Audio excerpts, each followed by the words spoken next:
నమస్తే. ఎన్నో విషయాలు విశ్వమోహన్ బాబు గారు మనకి వివరిస్తూ ఉన్నారు. డబ్బుకి సంబంధించి, రిలేషన్స్‌కి సంబంధించి, అలాగే ఒక నవ్వు జీవితాన్ని ఎలా మారుస్తుంది, బాధతో జీవించేవారు ఏ విధంగా ఉంటారు, ఇలా రకరకాలుగా చాలా వీడియోస్ చేయడం జరిగింది. ఇప్పుడు ఇది చేయబోయే వీడియో చాలా మందికి ఉపయోగపడేది. చాలా వరకు సెల్ఫ్ కాన్ఫిడెన్స్ అనేది ఏ రేంజ్‌లో ఉంటే మనం మన స్థాయి ఎలా ఉంటుంది అనేది తెలియజేసే వీడియో ఇది. వీడియోని ఎక్కడ స్కిప్ చేయకుండా చూడండి. నమస్కారం అండి. నమస్తే అండి. మామూలుగా మన మానవ శరీరం అనేది ఒక ఆస్పత్రితో పోలుస్తారు. యెస్. ఇక మన శరీరమే ఒక ఆస్పత్రి అయినప్పుడు మనకేదన్నా జబ్బు చేస్తే అది మనమే నయం చేసుకోవచ్చు ఒక డాక్టర్ లాగా. ఈజీగా చాలా సింపుల్. నీ మనసే ఆస్పత్రి. హ్మ్. నువ్వే డాక్టరు. నీ మైండే డాక్టర్, నీ మనసే డాక్టర్ అండి. హ్మ్. నువ్వు ఇప్పుడు ఏదైనా ఒక దెబ్బ తగిలితే అబ్బా నాకు ఒక నొప్పి అనుకోండి చెయ్యి. హ్మ్. అబ్బా నాకు చెయ్యి నొప్పి వేసేసిందే. ఒక్క రవి అక్కడ ఉండేది. నీ మనసుకి ఏం చేస్తున్నావు? నీ మైండ్ ద్వారా మైండ్కి పట్టేస్తున్నావు. అయ్యో నా చెయ్యి నొప్పేసిందే, నేను లేలేకపోతున్నానే, నేను కూర్చోలేకపోతున్నానే, నేను తినలేకపోతున్నానే, నేను స్నానం చేయలేకపోతున్నానే, నాకు చెయ్యి నొప్పేసింది. హ్మ్. అక్కడ జరిగింది అది ఒక్క రవ్వండి. నీ మైండ్కి నువ్వు ట్రైనింగ్ ఇస్తున్నది ఎక్కువ అండి. హ్మ్. ఏమైపోతుంది అంటే ఇంకా ఎక్కువ అవుతుంది అది. హ్మ్. నువ్వు చెప్పే కొద్దీ ఎక్కువ అవుతుంది. కానీ కొంతమంది ఉంటారు సోమరిపోతులు. హ్మ్. ఎప్పుడైనా ఒక చిన్న జరిగితే కూడా అబ్బా దీని ద్వారా మనకి ఏ పని చెప్పరు, దీంట్లోనే కొన్నాళ్ళు ఎగదగేసాడు. అయ్యో నాకు చెయ్యి నొప్పి, నేను చేయలేనే, సరే కూర్చో నేను చేసుకుంటానులే అన్నవాళ్ళు కుటుంబాలు కూడా బోలెడు ఉన్నాయి. కాబట్టి ఆడు ఒక్కరవండి ఉండేది. నువ్వు ఎందుకు దాన్ని గుర్తు చేసుకుంటున్నావు? దెబ్బ కూడా ఒక రవ్వ తగిలి ఉన్నది, ఏం కాదు. ఓకే. దాన్ని మర్చిపోవయ్యా. ఒకటి కావాలంటే హ్మ్. ఒకటి వదిలేయాలి. హ్మ్. అంటే అక్కడ దెబ్బ ఉందని ఒక రవ్వ గుర్తు చేసుకున్నావు అంటే దెబ్బ ఇంకా కూడా పెద్దది అవుతుంది. హ్మ్. ఇంకా చెయ్యి నొప్పి పట్టుకున్నది అంటామంటే అది ఇంకా కూడా పెద్దది అవుతుంది. దాన్ని మర్చిపోవాలి. అంటే నువ్వు బాగున్నట్టు ఫీల్ అవుతాను ఉండమ్మా. దీన్ని మర్చిపోయి చిన్నాళ్ళు తిరగల, నువ్వు ఇన్నాళ్ళు పనులు చేయలా, దాని మీద నువ్వు ఊహ పెట్టామా, దాని మీద పెట్టాను ఉన్నట్టు కూడా ఏదో ఎత్తాలంటే టక్కన కూడా చేయితో దాపేయి. అప్పుడు గుర్తు చేస్తే చేస్తుంది ఇన్నర్ మైండ్. నొప్పేసినప్పుడు గుర్తు చేస్తుంది. అది ఏం కాదులే, అదే అది ఏం కాదులే అన్నట్టు నువ్వు మైండ్కి ఎప్పుడైతే ట్రైనింగ్ ఇస్తావో దీన్ని మర్చిపోతుంది. దీన్ని మర్చిపోతుందండి.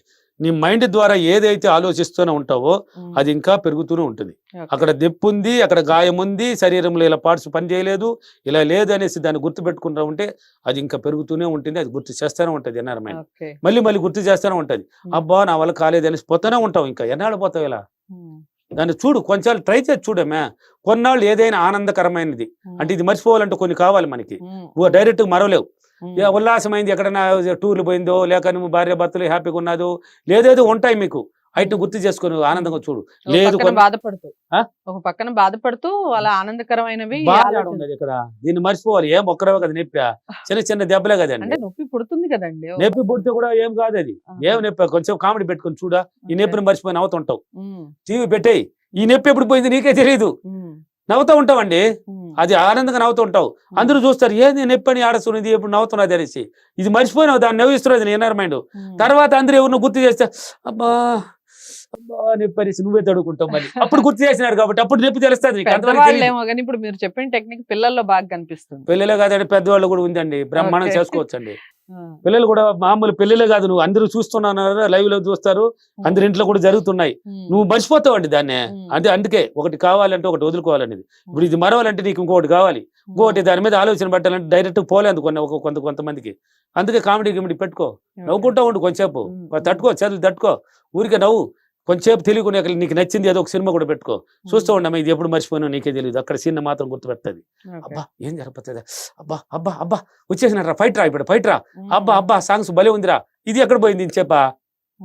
నీ మైండ్ ఆడుందే, దాని మీదకి వెళ్ళిపోయింది. కడుపు నొప్పి ఎక్కడ పోయిందో తెలియదు, దాన్ని మర్చిపోయి కరెంట్ పోయింది అనుకో, ఆఫ్ అయిపోయింది అనుకో, అబ్బా మళ్ళీ ఇక్కడికి వస్తుంది. అలా ట్రై చేయాలి.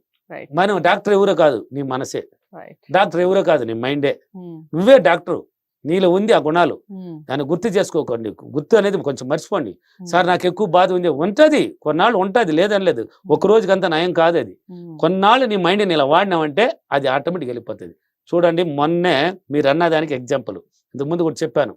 నా క్లాసులు బెంగళూరు, అనంతపూర్, కర్నూలు, తిరుపతి, వైజాగ్, రాజమండ్రి, విజయవాడ, హైదరాబాద్లో ఉన్నాయి. మొన్న బెంగళూరు ఫీడ్బ్యాక్ మొన్న వదిలినాం కదా, వచ్చింది చూడండి. కడుపు నొప్పితో బాధపడుతుండే హాస్పిటల్ తిరిగేసి అవతల నేను గుర్తొచ్చి నా దగ్గర క్లాస్ నేర్చుకున్నామే, నేను ఎందుకు ఇలా చేయలేదు అనేసి నన్ను టెస్టింగ్లో పెట్టింది. విశ్వమణి బాబు దగ్గర శక్తి ఉండేది నిజమే కదా, అది నిజమైతే నా కడుపు నొప్పి నయం అయిపోవాలి. ఏమైపోవాలి? నొప్పి వేస్తున్నది, అది పోవాలనేసి అన్నది బాధపడుతుంది డైలీ. అది నైపోవాలంటే కొంత టయానికే, రోజులు కాదు, కొంత టయానికే శుద్ధంగా తగ్గిపోయింది. అబ్బా ఫ్రీ. ఆమె లైవ్లో వచ్చి నా క్లాసులో నా దగ్గర మళ్ళీ ఆశీర్వాదం తీసుకొని ఫీడ్బ్యాక్ ఇచ్చినది చూడండి. ఎలా జరిగింది ఆమెకి? ఈ విధంగా బోలుడు ఉన్నాయి, 1, 2 కాదు. సంతానం లేకపోయినా సంతానం జరిగిన వాళ్ళు ఎలా ఉన్నారు? మైండ్ అంటే కారణం. లేదు లేదంటే లేకుండా చేసి పారేసి, ఉంది అని పట్టిస్తే అది ఉన్నచ్చి చేస్తుంది. ఇప్పుడు ఇక్కడ నొప్పి ఉంది అని పట్టించుకోక, ఇక్కడ పాజిటివ్ ఉంది అని అనుకున్నామంటే నొప్పి ఉంటుంది, ఇక్కడ లేదు అనుకోవాలి. ఏంది లేదంటే నొప్పి లేదు నాకు అనేసి ఇలా ఆలోచించి వేరే దీని మీద దృష్టి పెట్టు, దానికి వెళ్ళిపోతావు. ఇది పోతుంది కడుపు నొప్పి. ఎందుకండి మనమే అండి డాక్టర్, మనలో అన్ని అవయవాలు అన్ని పనిచేస్తాయి. మీరు అనుకుంటే పనిచేస్తాయి, నెగిటివ్గా అనుకుంటే అది పనిచేయవు, మళ్ళీ ఇంకా బలంగా చేస్తుంది. కాబట్టి మనకి రెండిట్లో ఏం కావాలి? పాజిటివ్ కావాలి. అదే ఆనందమయమైన జీవితం. ఆనందమయ జీవితాన్ని అనుభవించాలంటే నువ్వు నవ్వుతూ ఆనందంగా ఈ నొప్పిని మర్చిపోయి కామెడీని చూసుకున్నావు అంటే ఇది పక్కకి వెళ్తే నువ్వు నవ్వుతావు. కావాలంటే ట్రై చేసి చూడు. నొప్పి ఉన్న వాళ్ళు ఎవరైనా సరే కామెడీ పెట్టుకొని చూడండి. మీ నొప్పిని కొంచెం బాధపడుతూనే ఉంటారు, నొప్పి అంటారు, అక్కడ నవ్వు వచ్చేసిందంటే ఇది పొడుస్తుంది, ఇక్కడ ఇది మర్చిపోతుంది నీ ఇన్నర్ మైండ్. అక్కడ నవ్వులో ఉంటావు, తర్వాత మళ్ళీ గుర్తు చేసుకొని మళ్ళీ బాధపడతావు. కొన్నాళ్ళు ట్రైనింగ్ ఇచ్చినామంటే ఇది అసలు లేకుండా పోతుంది. ఓకేనా? ఏదైనా సాధ్యమండి. నేను ప్రతిరోజు నా యొక్క ఆలోచనలు ఉన్నతంగా మార్చుకొని పాజిటివ్గా నవ్వుతూ నా యొక్క ఆరోగ్యాన్ని చాలా సులభంగా ఆరోగ్యవంతమైన ఆరోగ్యాన్ని పొందినందుకు డబ్బులకి విశ్వానికి చాలా చాలా కృతజ్ఞతలు. Thank you universe, thank you money. Right. So అదండి, మన శరీరమే ఆసుపత్రి అని నమ్మినప్పుడు, మనకి ఏదైనా జబ్బు చేసినప్పుడు ఆ జబ్బు ఎలా నయం చేసుకోవాలి అనడానికి సూపర్ టెక్నిక్ చెప్పారు. అఫర్మేషన్ కూడా చెప్పారు. అఫర్మేషన్ని ఖచ్చితంగా ఫాలో అవ్వండి. మీకు ఇంకా డౌట్స్ ఉంటే, లేదా ఇంకా మీరు ఏమైనా చెప్పాలి అనుకుంటే ఖచ్చితంగా కామెంట్ బాక్స్లో తెలియచేయండి. విశ్వమోహన్ బాబు గారిని కలవాలి అనుకుంటే స్క్రీన్ మీద కనపడే నెంబర్కి కాల్ చేయండి. తప్పకుండా వీడియోని లైక్ చేసి షేర్ చేస్తారని అనుకుంటున్నాను. ఛానల్ని సబ్స్క్రైబ్ చేసుకోవడం మర్చిపోదు. మరో వీడియోతో మళ్ళీ మీ ముందుకు వస్తాను. నమస్తే.